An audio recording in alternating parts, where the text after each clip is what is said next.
আচ্ছা, আরেকজন মনে হয় আসবেন না, তো আমরা শুরু করি। হ্যাঁ, আপনারা শুনতে পাচ্ছেন দুজনেই? শুনতে পাচ্ছি।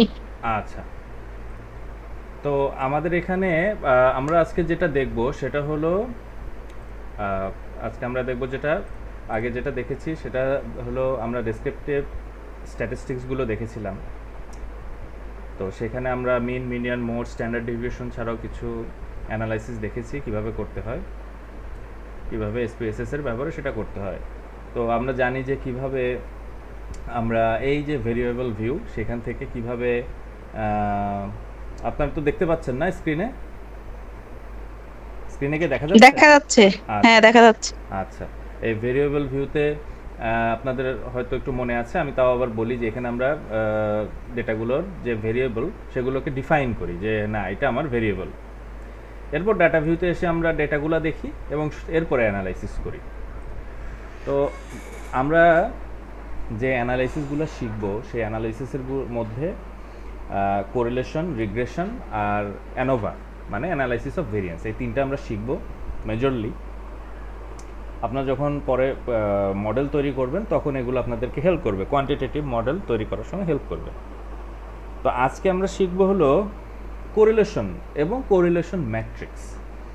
আপনাদের যদি রিকল করেন তাহলে যে আপনারা কোরিলেশন ম্যাট্রিক্স এবং কোরিলেশন সম্পর্কে আমরা যে বলেছিলাম সেটা হলো যে দুইটা ভেরিয়েবলের মধ্যে যদি আমরা রিলেশনশিপ জানতে চাই, যে ভেরিয়েবল এ এবং ভেরিয়েবল বি, যে তাদের মধ্যে কোনো কানেকশন আছে কিনা, একজন বাড়লে আরেকজন বাড়ে বা কমে কিনা, পজিটিভ বা নেগেটিভ রিলেশনশিপ আছে কিনা, সেইটা আমরা বুঝতে পারি কোরিলেশনের মধ্যে। আর আমরা যদি একাধিক মানে দুইটার বেশি ভেরিয়েবলের মধ্যে রিলেশনশিপ জানতে চাই তাহলে সেটা হয়ে যাবে কোরিলেশন ম্যাট্রিক্স। দুইটা ভেরিয়েবলের মধ্যে হলে কোরিলেশন, আর দুইটার বেশি যদি হয় তাহলে সেটা হয়ে যাবে কোরিলেশন ম্যাট্রিক্স। তো কোরিলেশন ম্যাট্রিক্সে তাহলে আমাদেরকে আরেকটা জিনিস মনে রাখতে হবে যে ভেরিয়েবলগুলো অবশ্যই অবশ্যই ম্যাট্রিক স্কেল হবে, অর্থাৎ হয় সেটা ইন্টারভাল স্কেল হবে বা রেশিও স্কেল হবে, অর্থাৎ এগুলো সংখ্যা দ্বারা প্রকাশ করা যেতে হবে। যে ভেরিয়েবলগুলো সংখ্যা দিয়ে প্রকাশ করা যায় না সেগুলো আমরা কোরিলেশন করতে পারবো না। তো এক্সাম্পল কি হতে পারে? স্যালারি হতে পারে, expense, savings, sales, economic growth, তারপর হতে পারে পারচেজিং পাওয়ার প্যারিটি, এরকম অনেক ডেটা থাকবে যেগুলো আপনার মেট্রিক স্কেলে, অর্থাৎ ইন্টারভাল বা রেশিও স্কেল। এই স্কেল দুটো যখন হবে তখনই আমরা কোরিলেশন করতে পারবো। তাহলে কোরিলেশনের কাজ কি? আমরা যখন দেখতে চাই দুই বা ততোধিক বা দুইটা ভেরিয়েবলের মধ্যে, ফ্যাক্টরের মধ্যে কোনো রিলেশনশিপ আছে কিনা, এখানে মনে রাখতে হবে ইমপ্যাক্ট আমরা দেখছি না। যখন আমরা ইমপ্যাক্টের কথা বলবো তখন এটা হয়ে যাবে রিগ্রেশন। কোরিলেশনে অবশ্যই অবশ্যই শুধুমাত্র রিলেশনশিপ, কেউ কারো উপর ডিপেন্ড করবে না, কেউ কারো উপরে ইন্ডিপেন্ডেন্ট থাকবে না, সবাই এখানে শুধু ইন্ডিপেন্ডেন্টলি রিলেশনশিপ দেখাবে। তো আমরা যদি কোরিলেশন করতে চাই তাহলে আমাদের প্রথমে যেটা লাগবে সেটা হচ্ছে ভেরিয়েবল। মনে করি এখানে আপনাদেরকে জন্য আমি তিনটা ভেরিয়েবল নিয়ে এসেছি, আগেই ডেটাটা সেট করে রেখেছি। তো একটা দেখলাম স্যালারি, একটা হলো এক্সপেন্স অর্থাৎ আমার কস্ট বা খরচ, আরেকটা হলো সেভিংস। এখন তিনটাই আমাদের স্কেল, অর্থাৎ তিনটাই ম্যাট্রিক স্কেল। কারণ স্যালারিও আপনারা টাকার অঙ্কে প্রকাশ করতে পারেন বা সংখ্যায় প্রকাশ করতে পারেন, কারণ স্যালারি রেশিও স্কেলে স্যালারি শূন্য থেকে ইনফিনিটি পর্যন্ত যেতে পারে, তো এটা একটা স্কেল বা মেট্রিক স্কেল। আবার যদি এক্সপেন্সের কথা বলি সেটাও সংখ্যা দিয়ে প্রকাশ করা যায়। আবার সেভিংস অর্থাৎ আমি কত টাকা সেভ করছি এটাও সংখ্যা দিয়ে প্রকাশ করা যায়। তো এটা আমাদের একটা এক্সাম্পল যে আমাদের আমাদের তিনটা ভেরিয়েবল আমরা নিয়েছি। তো আমরা এখানে দেখব, আমরা আমাদের পারপাস অফ দ্য স্টাডি এখানে হলো যে এই যে তিনটা ভেরিয়েবল স্যালারি, এক্সপেন্স আর সেভিংস, এই তিনটা ভেরিয়েবলের মধ্যে কোনো রিলেশনশিপ আছে কিনা। মনে করি বাংলাদেশে যারা প্রাইভেট চাকরি করছেন, যাদের বয়স 30-এর কম, যারা ঢাকায় চাকরি করছেন, আমরা দেখতে চাচ্ছি তারা যে স্যালারিটা পান তার সাথে তারা কতটুকু খরচ করছেন বা তারা কতটুকু টাকা সেভ করে রাখছেন তার মধ্যে কোনো রিলেশনশিপ আছে কিনা। অর্থাৎ স্যালারি বেশি হলে এক্সপেন্সও বেশি হচ্ছে না কম হচ্ছে, আবার স্যালারি বেশি হলে সেভিংসও বেশি না কম হচ্ছে, আবার এক্সপেন্স বেশি হলে কি সেভিংস কমে যাচ্ছে, নাকি এক্সপেন্স কমে গেলে স্যালারি সেভিংস বেড়ে যাচ্ছে। অর্থাৎ এই তিনটা যে ভেরিয়েবল, এই তিনটা ভেরিয়েবলের মধ্যে একজন আরেকজনের সাথে রিলেশনশিপ আছে কিনা, এটা হলো মনে করি আমাদের স্টাডি পারপাস। তো যদি এরকম স্টাডি পারপাস হয় এবং আমরা যদি দেখতে চাই যে আমাদের এই তিনটা ভেরিয়েবলের মধ্যে রিলেশনশিপ আছে কিনা, তাহলে আমরা সেটা করতে পারি হলো কোরিলেশনের মাধ্যমে। এখন আপনারা দেখছেন এই স্যালারিও একটা নিউমেরিক, উইথ 8.2 লেভেল দিয়ে রাখলাম। এটা স্যালারি, যেহেতু স্যালারি দিলাম, যেহেতু এটা ম্যাট্রিক তাই ভ্যালুজ হচ্ছে নান। যদি আমাদের এটা অর্ডিনাল হতো তাহলে এখানে আমরা ভ্যালুজ দিতাম।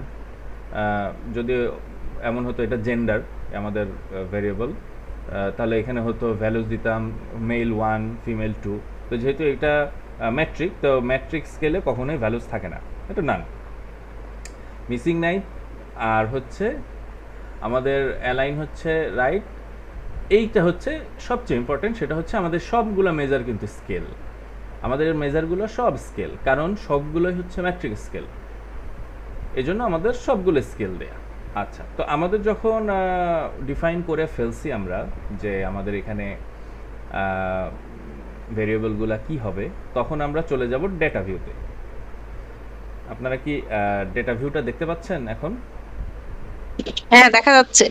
আচ্ছা, দেখেন ডেটা ভিউতে আমরা কি দেখছি। ডেটা ভিউতে দেখছি যেখানে 1 থেকে 35 জন মানুষের, সেরকম মনে করি যে ঢাকার যারা প্রাইভেট চাকরি করছেন, যাদের বয়স 30-এর কম, তাদের এক মাসের স্যালারি 35 জনের স্যালারি কত। তো আমরা এখানে ডেটা কালেক্ট করেছি যে প্রথম জনের স্যালারি 10,000, 50,000, 35,000 করে 35 জনের স্যালারি, তাদের ডেইলি এক্সপেন্সটা কত এখানে আছে, আর তাদের সেভিংসটা কত এখানে আছে, যে এই টাকাটা ওনারা সেভ করে রাখে। এখন আমরা দেখতে চাই যে এই যে প্যাটার্ন, এই যে তাদের স্যালারির প্যাটার্ন, এক্সপেন্সের প্যাটার্ন, সেভিংসের প্যাটার্ন, এগুলোর মধ্যে আসলে কোনো রিলেশনশিপ আছে কিনা। যে স্যালারি যার বেশি, সে কি বেশি খরচ করে, নাকি আসলে স্যালারির উপর নির্ভরই করে না, সে খরচ করছে কতটুকু। আবার স্যালারির উপর যাদের স্যালারি কম, তারা কি সেভিংস কম করছে, নাকি আসলে স্যালারির উপর নির্ভরও করে না যে তারা সেভ করে আসলে কোনো টাকা। এগুলো আমাদের কোশ্চেন, এগুলো আমরা জানতে চাই রিসার্চে। যখন আমরা এটা জানতে চাই তখন এটার অ্যান্সারটা পাবো আমরা কোরিলেশনের মাধ্যমে। যখন আমরা কোরিলেশন করব তখন আমাদেরকে ডেটাই বলে দিবে যে হ্যাঁ, স্যালারির সাথে এক্সপেন্সের একটা পজিটিভ রিলেশনশিপ আছে বা নেগেটিভ রিলেশনশিপ আছে। পজিটিভ রিলেশনশিপ মানে স্যালারি বাড়লে এক্সপেন্সও বাড়ে, নেগেটিভ রিলেশনশিপ মানে স্যালারি বাড়লে এক্সপেন্স কমে, এরকম। তো আমরা এক্সপেক্ট করব যে আমরা এই রিসার্চ থেকে কি এক্সপেক্ট করি, যে মানুষের স্যালারি বাড়লে এক্সপেন্সও বাড়বে, সেভিংসও বাড়বে, আবার যাদের স্যালারি কমে যাবে তাদের এক্সপেন্সও কম হবে তুলনামূলক এবং সেভিংসও কম হবে তুলনামূলক। তো এখন এটা আমরা অ্যাজাম্পশন, এটা আমাদের। তো এখন আমরা জানবো অ্যাকচুয়ালি কি হলো।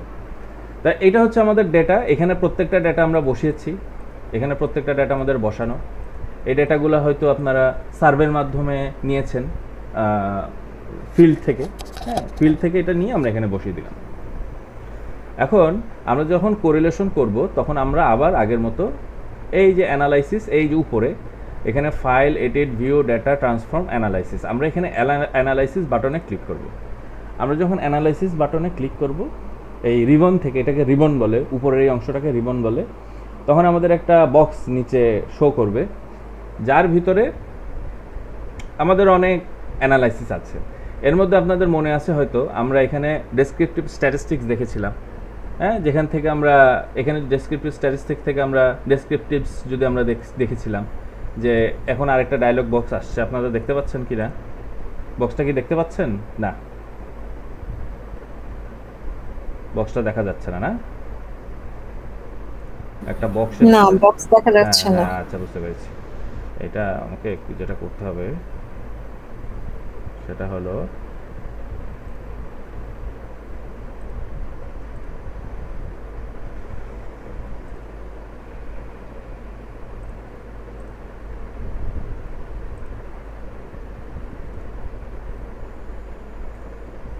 এখন কি দেখা যাচ্ছে এই বক্সটা? দেখা যাচ্ছে। আচ্ছা, তাহলে দেখেন আমরা আবার দেখি, আমরা অ্যানালাইজ থেকে গিয়ে আমরা ডেসক্রিপটিভ স্ট্যাটিস্টিক্স, সেখান থেকে ডেসক্রিপটিভস এবং ফ্রিকোয়েন্সিজ দিয়ে আমরা অনেকগুলো অ্যানালাইসিস করেছিলাম। আপনাদের হয়তো মনে আছে, এই ভেরিয়েবলগুলোকে ড্র্যাগ করে এই যে এই পাশে নিয়ে আসলাম, তারপর অপশনে গিয়ে আমরা এখানে mean, sum, standard variance, standard deviation, maximum, minimum, হ্যাঁ, এগুলো সবগুলো দিয়ে আমরা ওকে করলে আমাদের এখানে চলে আসছিল। এই যে এখানেও কিন্তু চলে আসছে যে সবাই স্যালারি 25 জনের ডেটা নেয়া, হ্যাঁ, রেঞ্জ কত, মিনিমাম এখানে একজনের 10,000, ম্যাক্সিমাম হলো 1 লাখ, সাম হচ্ছে সবার এত টাকা, মিন হচ্ছে এত টাকা, স্ট্যান্ডার্ড ডেভিয়েশন এত, ভেরিয়েন্স স্ট্যাটিস্টিক্স এত, ইত্যাদি ইত্যাদি। তো এইটা আমরা যেভাবে করি এটা আমরা আগের ক্লাসে দেখেছিলাম, এইটারও কিন্তু আমরা এভাবে ডেসক্রিপটিভ স্ট্যাটিস্টিক্সটা করতে পারি এবং আমাদের রিসার্চে কাজে লাগাতে পারি। আজকে যে আমরা যেটা দেখব সেটা হলো আমরা আবার এইখানে উপরের অংশের অ্যানালাইসিসে চলে যাব। অ্যানালাইসিসে গিয়ে আমরা এখানে দেখেন এই যে লেখা আছে কোরিলেট, এখানে কোরিলেট লেখা আছে একটা, হ্যাঁ, এখানে যে উপরে আছে মিক্সড মডেলস, নিচে আছে রিগ্রেশন, এর মধ্যে আছে কোরিলেট, এবং কোরিলেটের থেকে আমরা এখানে যাব বাইভেরিয়েট। এখানে গেলে আপনাদের সামনে আরেকটা ডায়লগ বক্স আসবে এরকম, এবং ডায়লগ বক্সে আবার সেই এই ভেরিয়েবলগুলো অ্যাকচুয়ালি এই পাশে থাকবে যখন প্রথম শুরু করবেন, হ্যাঁ, তো তখন এগুলো এই পাশে থাকবে। তো আপনাকে অবশ্যই আবার, যেহেতু আমিও চাচ্ছি এই 3টা ভেরিয়েবলের মধ্যেই রিলেশনশিপ দেখাতে, তো আমরা যেটা করব সেটা হলো সবগুলোকে এভাবে এই বক্সের মাধ্যমে ক্লিক করে করে সব ডান পাশে নিয়ে আসবো। আবার যদি না চাই তাহলে বাঁ পাশে নিয়ে আসতে পারবো। আবার এগুলোকে ড্র্যাগ করেও আনা যায়, আবার ওই ক্লিক করেও আনা যায়। আচ্ছা, এবং আমরা যেটা চাই সেটা হচ্ছে পিয়ারসনস কোরিলেশন কোফিশিয়েন্ট। তো এটা দিলাম, এই 3টা ভেরিয়েবল এখানে আনলাম, অপশনে কিছু এই মিন এবং স্ট্যান্ডার্ড ডেভিয়েশনটা ক্লিক করে রাখলাম। যদি আমরা চাই মিন এবং স্ট্যান্ডার্ড ডেভিয়েশনটা দেখতে, না দেখতে চাইলে এটা ক্লিক করব না। এটা আপনার রিসার্চের উপর নির্ভর করে, আপনি যদি এটা এক্সপ্লেইন করতে চান। তো এই ভেরিয়েবলগুলো ডান পাশে নিয়ে আসার পরে আমরা যখন ওকে দিব, তখন আমাদের এই যে আউটপুট বলে এটাকে, ওরা ম্যাথমেটিক্যালি ক্যালকুলেশন করে এই আউটপুটটা নিয়ে আসছে। আপনারা কি এটা দেখতে পাচ্ছেন? জি, দেখা যাচ্ছে। আচ্ছা, এখন এই প্রথম যে ডায়লগ বক্স টেবিল, এখানে দেখেন, এখানে ডেসক্রিপটিভ স্ট্যাটিস্টিক্স দেওয়া আছে, এখানে কিছুই না, এখানে মিন স্ট্যান্ডার্ড ডেভিয়েশনগুলো দেওয়া আছে। যেহেতু আমরা ক্লিক করেছিলাম যে মিন এবং স্ট্যান্ডার্ড ডেভিয়েশন কত, সেহেতু এটা এখানে দেওয়া আছে। আচ্ছা, এখন আমরা দেখি যে আসল কোরিলেশন ম্যাট্রিক্স বা কোরিলেশন থেকে আমরা অ্যাকচুয়ালি কি ইন্টারপ্রিটেশন পেলাম। অর্থাৎ আমরা জানতে চাচ্ছি যে এই স্যালারি, ডেইলি এক্সপেন্স আর সেভিংস, এই 3টার মধ্যে আসলে কোনো রিলেশনশিপ আছে কিনা। এই যে বক্সটা, এই বক্সটাই আপনাকে বলে দিবে যে রিলেশনশিপ আছে কিনা। এই বক্সটা যদি আমরা বুঝতে পারি তাহলে আমরা বুঝতে পারবো। তাহলে আমরা প্রথমে শুরু করি স্যালারির সাথে। এখানে দেখেন এই টেবিলের রোতে স্যালারি, ডেইলি এক্সপেন্স আর সেভিংস দেওয়া আছে। স্যালারি, ডেইলি এক্সপেন্স আর সেভিংস দেওয়া আছে। আবার কলামেও স্যালারি, ডেইলি এক্সপেন্স আর সেভিংস দেওয়া আছে। অর্থাৎ কলামের সাথে রোয়ের আমরা রিলেশনশিপ দেখাবো কিভাবে। আমরা প্রথমে দেখি স্যালারির সাথে ডেইলি এক্সপেন্সের রিলেশনশিপ। স্যালারির সাথে স্যালারির রিলেশনশিপ দেখানোর দরকার নাই, কারণ স্যালারির সাথে স্যালারির সম্পর্ক তো সম্পূর্ণ একই। তো এটা আমরা দেখব না, দেখব কি স্যালারির সাথে ডেইলি এক্সপেন্সের রিলেশনশিপ। এখানে স্যালারির সাথে ডেইলি এক্সপেন্সের যে কলাম এবং রোয়ের যে ইন্টারসেকশন সেটা দেখব। তাহলে এই যে এই তিনটা ঘর, এই স্যালারির ঘর এবং ডেইলি এক্সপেন্সের ঘর, এই তিনটা। এখন দেখেন এই তিনটা ঘরে আমার এনের সংখ্যা 35 এবং পিয়ারসন কোরিলেশন 0.902। এখন পিয়ারসন কোরিলেশনটা কি এটা আগে বুঝতে হবে। পিয়ারসন কোরিলেশন খুব সহজ একটা জিনিস। পিয়ারসন কোরিলেশন মাধ্যমে আমরা এই রিলেশনশিপটা কতটা স্ট্রং সেটা জানতে পারি। কীরকম? যদি পিয়ারসন কোরিলেশন 1 হয়, +1, তার মানে দুইটা ভেরিয়েবলের মধ্যে এখানে কি স্যালারি আর ডেইলি এক্সপেন্সের মধ্যে সবচেয়ে ভালো, সবচেয়ে বেশি হাইয়েস্ট রিলেশনশিপ আছে। আর স্যালারি আর ডেইলি এক্সপেন্সের মধ্যে যদি -1 হয়, তাহলে তাদের মধ্যে সবচেয়ে ভালো নেগেটিভ রিলেশনশিপ আছে। আর স্যালারি আর ডেইলি এক্সপেন্সের পিয়ারসন কোরিলেশন যদি 0 হয়, তার মানে তাদের মধ্যে কোনো রিলেশনশিপ নাই। খুব সহজ, রেঞ্জটা হচ্ছে -1 থেকে +1। তাহলে এখানে যদি দেখি লেখা 0.901, তার মানে 1-এর তো খুব কাছাকাছি। 1-এর যে এত কাছাকাছি, তার মানে আমরা বলতে পারি হ্যাঁ এটার রিলেশনশিপটা পজিটিভ। এক প্রথম কথা তো পজিটিভ, এটা নেগেটিভ না, এটা পজিটিভ, এবং রিলেশনশিপটা অনেক স্ট্রং যেহেতু 0.902। তাহলে আমরা এই সংখ্যাটা দিয়েই বুঝতে পারি যে না রিলেশনশিপটার স্ট্রং কেমন এবং এটা পজিটিভ না নেগেটিভ। যেহেতু এটা পজিটিভ সংখ্যা, সেহেতু ডেইলি এক্সপেন্সের সাথে স্যালারির রিলেশনশিপটা পজিটিভ, এবং যেহেতু 1-এর একদম কাছাকাছি, যত কাছাকাছি তত এটা স্ট্রং বেশি। এখন এটা তো বললাম যে স্ট্রং, যে স্ট্রেংথ, কিন্তু আদৌ রিলেশনশিপ আছে কিনা সেটা বুঝবো আমরা এই সিগনিফিক্যান্স লেভেল দেখে। এই যে একটা সংখ্যা, এটা হচ্ছে 0.001। আপনি যদি ধরেন যে আপনি 95% কনফিডেন্স লেভেল ধরেন, যে বেল শেপের 95% কনফিডেন্স লেভেল, যেটা আমরা ইউজুয়ালি ধরে থাকি যে 95% কনফিডেন্স লেভেলের ভিতরে যদি আমার ডেটা সাপোর্ট না করে, তাহলে আমরা বলি যে রিলেশনশিপ নাই। তো এইখানে যদি এমন হয় যে এই সংখ্যাটা, এই যে এখানে আছে 0.001, এই সংখ্যাটা যদি 0.05-এর থেকে বেশি হয়, আবার একটু বলি, যদি এইখানে যে সংখ্যাটা আছে, এইখানে যে সংখ্যাটা, এই সংখ্যাটা যদি 0.05 এর থেকে বেশি হয়, তাহলে বলবো এদের রিলেশনশিপ নাই, অর্থাৎ 95% কনফিডেন্স লেভেলে এই স্টাডিটা সাপোর্ট করছে না। আর সংখ্যাটা যদি 0.05-এর থেকে ছোট হয়, যদি এই সংখ্যাটা সিগনিফিক্যান্স, এই সংখ্যাটা যদি 0.05 থেকে ছোট হয়, তাহলে বলবো হ্যাঁ এদের রিলেশনশিপ আছে, এদের 95% কনফিডেন্স লেভেলে এদের এই দুইটা ভেরিয়েবলের স্টাডিটা সাপোর্ট করছে। তাহলে আমরা এখানে দেখি, এখানে সংখ্যাটা কত? এখানে সংখ্যাটা হচ্ছে 0.001। অবশ্যই 0.001 0.05-এর থেকে ছোট, 0.001 0.05-এর থেকে ছোট।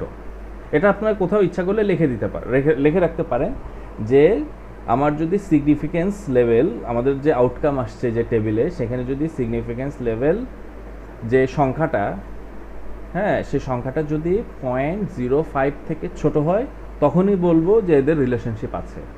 আর যদি এর থেকে 0.05-এর থেকে বড় হয়, তাহলে বলবো যে রিলেশনশিপ নাই। তো এখানে যেহেতু দেখছি 0.001, অর্থাৎ এটা কিন্তু 0.05-এর থেকে ছোট, তার মানে হলো এদের মধ্যে কিন্তু রিলেশনশিপ আছে এবং খুবই স্ট্রং রিলেশনশিপ। ওই যে 0.902 যেহেতু 1-এর কাছাকাছি, হ্যাঁ সেখান থেকে বললাম অবশ্যই রিলেশনশিপ আছে, কারণ 0.05-এর থেকে এই সংখ্যাটা ছোট, সিগনিফিক্যান্সটা ছোট বের হয়েছে, এবং আমরা বলছি যে এটা 0.901 1-এর কাছাকাছি, তাই এদের মধ্যে স্ট্রং রিলেশনশিপ আছে এবং পজিটিভ রিলেশনশিপ, স্ট্রং রিলেশনশিপ এবং রিলেশনশিপ আছে, হ্যাঁ স্ট্যাটিস্টিক্যালি সিগনিফিক্যান্ট। তাহলে আমরা এখন এটা বলতে পারি যে আপনার স্যালারি যদি বেশি হয় তাহলে ডেইলি এক্সপেন্সও আপনার বেশি হবে, আর আপনার স্যালারি যদি কম হয় আপনার ডেইলি এক্সপেন্স কম হবে। এবং এটার এই স্যালারির সাথে ডেইলি এক্সপেন্স এদের যে সম্পর্ক রিলেশনশিপ এটা খুবই স্ট্রং এবং এটা স্ট্যাটিস্টিক্যালি সিগনিফিক্যান্ট, 95% কনফিডেন্স লেভেল। এই গেল স্যালারির সাথে ডেইলি এক্সপেন্সের সম্পর্ক। এখন আপনি দেখেন এই যে এই স্যালারি এই রোয়ের সাথে এই কলামে ডেইলি এক্সপেন্স আমরা দেখলাম, এই তিনটা ঘর। এখন আমরা স্যালারির সাথে এখন তাহলে সেভিংসটা দেখি। ডেইলি এক্সপেন্স যখন দেখলাম তাহলে আমরা এই যে রোয়ের স্যালারি এটার সাথে আমরা সেভিংসের যে কলাম এটা আমরা দেখতে পারি। এখন দেখেন স্যালারির সাথে তাহলে আমরা এই তিনটা দেখব। এখানে কি দেখি? এখানে আমরা দেখি আগে যে রিলেশনশিপ আছে কিনা। তাহলে এই সংখ্যাটা অবশ্যই 0.05 থেকে ছোট হতে হবে।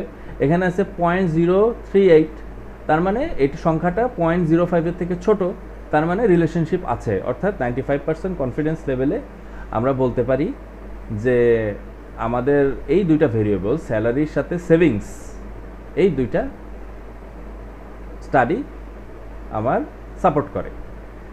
তাহলে আমরা এখন দেখব যে এই যে দুইটা ভেরিয়েবল এটার মধ্যে যে রিলেশনশিপ যা আছে সেটার স্ট্রেংথ কেমন সেটা আমরা দেখতে পারি উপরের রো থেকে, এই যে পিয়ারসন কোরিলেশন থেকে।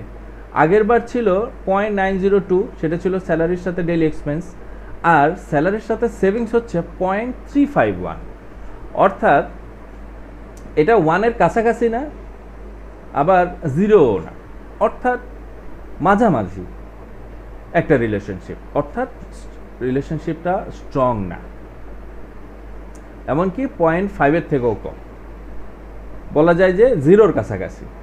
তো স্যালারির সাথে সেভিংস, অর্থাৎ এই মানুষগুলো যে স্যালারি পায় তার সাথে সেভিংসের একটা রিলেশনশিপ আছে, কিন্তু রিলেশনশিপটা অতটা স্ট্রং না। অর্থাৎ স্যালারি বাড়লে সেভিংস বাড়ে, যেহেতু পজিটিভ রিলেশনশিপ, এখানে এটা পজিটিভ, এটা কিন্তু নেগেটিভ না, মাইনাস নাই। সো পিয়ারসন কোরিলেশন এটা পজিটিভ। তো এটা বলছে যে আমাদের পজিটিভ রিলেশনশিপ আছে স্যালারির সাথে সেভিংস, কিন্তু রিলেশনশিপটা স্ট্রং না এবং স্ট্যাটিস্টিক্যালি সিগনিফিক্যান্ট। তাহলে আমরা এখান থেকে বুঝতে পারি যে এটা রিলেশনশিপটা পজিটিভ না নেগেটিভ সেটা আমরা দেখলাম এই পিয়ারসন কোরিলেশন থেকে। যেহেতু এটা পজিটিভ আছে প্লাস, সেহেতু এটা পজিটিভ রিলেশনশিপ। এখানে যদি মাইনাস হতো তাহলে নেগেটিভ রিলেশনশিপ হতো।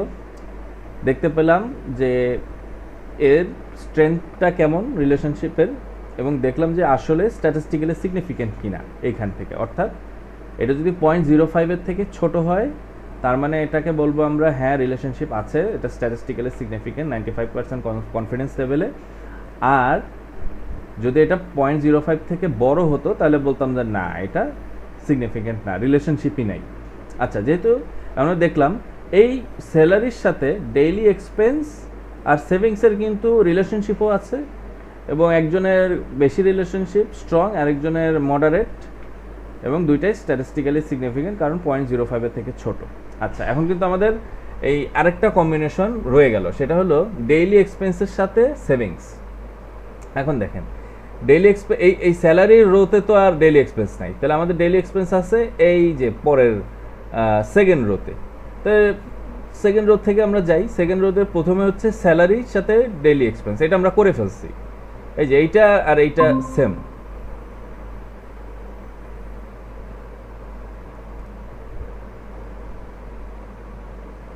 হ্যাঁ এইটা আর এটা সেম, যেহেতু ডেইলি এক্সপেন্স এই স্যালারি আবার এই স্যালারি ডেইলি এক্সপেন্স এই দুইটা সেম। আবার ডেইলি এক্সপেন্সের সাথে এখন সেভিংসটা দেখি, এইটা করা হয় নাই। স্যালারির সাথে ডেইলি এক্সপেন্সের আমরা দেখলাম, স্যালারির সাথে সেভিংসের দেখলাম। এখন আমরা দেখব ডেইলি এক্সপেন্সের সাথে সেভিংস বা সেভিংসের সাথে ডেইলি এক্সপেন্স। তাহলে এইটা হচ্ছে এই রোটা সেকেন্ড রো, এবং সেভিংস কোথায়? Third column. তাহলে এই যে লাস্ট একটা দেখি, আমরা প্রথমে দেখি যে এদের মধ্যে রিলেশনশিপ আছে কি নাই। দেখেন এখানে সিগনিফিকেন্স লেভেল হচ্ছে যে এই 0.712, এই সিগনিফিকেন্স লেভেল হচ্ছে 0.713, অর্থাৎ এটা কিন্তু 0.05 থেকে অনেক বড়, 0.05 থেকে বড়। তার মানে কি 0.05 থেকে যেহেতু এটা বড়, তার মানে এটা স্ট্যাটিস্টিক্যালি সিগনিফিকেন্ট না, অর্থাৎ রিলেশনশিপ নাই। তো আমরা বলতে পারি যে 95% কনফিডেন্স লেভেলে ডেইলি এক্সপেন্সের সাথে সেভিংসের কোনো রিলেশনশিপ নাই, কারণ এর সিগনিফিকেন্স লেভেলটাই যে 0.713টা 0.05-এর থেকে বড়। তাই আমরা এটাকে বলতে পারি যে ডেইলি এক্সপেন্সের উপর সাথে সেভিংস রিলেটেবল না, অর্থাৎ ডেইলি এক্সপেন্স বাড়লে সেভিংস বাড়ে বা কমে এটা আমরা বলতে পারি না, আবার সেভিংস বাড়লে বা কমলে ডেইলি এক্সপেন্স বাড়ে বা কমে এটাও আমরা বলতে পারি না, কারণ স্টাডি আমাদেরকে বলতেছে যে এই দুইটা ভেরিয়েবলের মধ্যে রিলেশনশিপ নাই। তাহলে আমরা তিনটা ভেরিয়েবলের সাথে যে রিলেশনশিপ দেখলাম, তার মানে আমরা বলতে পারি যে স্যালারির সাথে ডেইলি এক্সপেন্সের স্ট্রং রিলেশনশিপ এবং সেটা স্ট্যাটিস্টিক্যালি সিগনিফিকেন্ট এবং পজিটিভ রিলেশনশিপ। একটা বাড়লে আরেকটা বাড়ে, আরেকটা কমলে আরেকটা কমে। স্যালারির সাথে সেভিংসেরও পজিটিভ রিলেশনশিপ এবং স্ট্যাটিস্টিক্যালি সিগনিফিকেন্ট রিলেশনশিপ আছে, কিন্তু রিলেশনশিপটা অনেক কম। আর ডেইলি এক্সপেন্সের সাথে সেভিংসের রিলেশনশিপটা নাই, কারণ এই 0.013 0.05-এর থেকে বড়। এর কারণে আমরা বলবো যে না, এদের দুজনের মধ্যে এই দুইটা ভেরিয়েবলের মধ্যে ডেইলি এক্সপেন্স আর সেভিংসের মধ্যে রিলেশনশিপ নাই। এবং যেহেতু এটা রিলেশনশিপ নাই, আমরা দেখলামও না যে এটা রিলেশনশিপ স্ট্রং না উইক না পজিটিভ না নেগেটিভ। হ্যাঁ, যদি এইটা রিলেশনশিপটা থাকতো, যদি এই সংখ্যাটা 0.713 0.05-এর থেকে ছোট হতো, তাহলে আমরা ভাবতাম যে না, এটা রিলেশনশিপ আছে এবং তার পিয়ারসন কোরিলেশন হচ্ছে 0.064, এই যে উপরেরটা। এবং এটাও অ্যাকচুয়ালি মডারেট রিলেশনশিপ, অতটা স্ট্রং না। যেহেতু এখানে বলছি রিলেশনশিপই নাই, তো তার স্ট্রেংথ দেখার তো কোনো মানে নাই। অর্থাৎ রিলেশনশিপ না থাকলে এটার স্ট্রেংথ অ্যাকচুয়ালি কোনো ভ্যালু ক্রিয়েট করে না। তো আপনারা যখন কোনো একটা রিসার্চ ডিজাইন করবেন, তখন এই জিনিসগুলো আগে মাথায় রাখবেন যে আমি আসলে কি জানতে চাই, আমার কোশ্চেনটা কি হবে, আমি আসলে কি বের করতে চাই, আমার ভেরিয়েবলগুলো কি, এবং কোন ভেরিয়েবলের সাথে কোন ভেরিয়েবলের রিলেশনশিপটা আমি যদি দেখাই সেটা মেক সেন্স করবে, অর্থাৎ এটার কোনো একটা মানে থাকবে। এটা ইকোনমিক্সে হোক, সোশ্যোলজিতে হোক, বা সিএসসিতে হোক, বা সাস্টেনেবল ডেভেলপমেন্ট হোক, বা ডেভেলপমেন্ট স্টাডিজ হোক, যেখানেই হোক, আমাদের প্রথমে যেটা করতে হয় যে আমি যে টপিক নিয়ে কাজ করছি সেই টপিকের আমরা অ্যাকচুয়ালি কোন ভেরিয়েবল নিয়ে আসলে আলোচনা করব, সেই ভেরিয়েবলগুলো কি সেটাকে সেট করা এবং লিটারেচার রিভিউয়ের মাধ্যমে দেখা যে সেগুলো নিয়ে কী কাজ হয়েছে, কার সাথে কার রিলেশনশিপ দেখানো হয়েছে, এবং কার সাথে কার কোন ভেরিয়েবলের সাথে কোন ভেরিয়েবলের আসলে কোনো রিলেশনশিপ দেখানো হয় নাই। ওইটাই রিসার্চ গ্যাপ।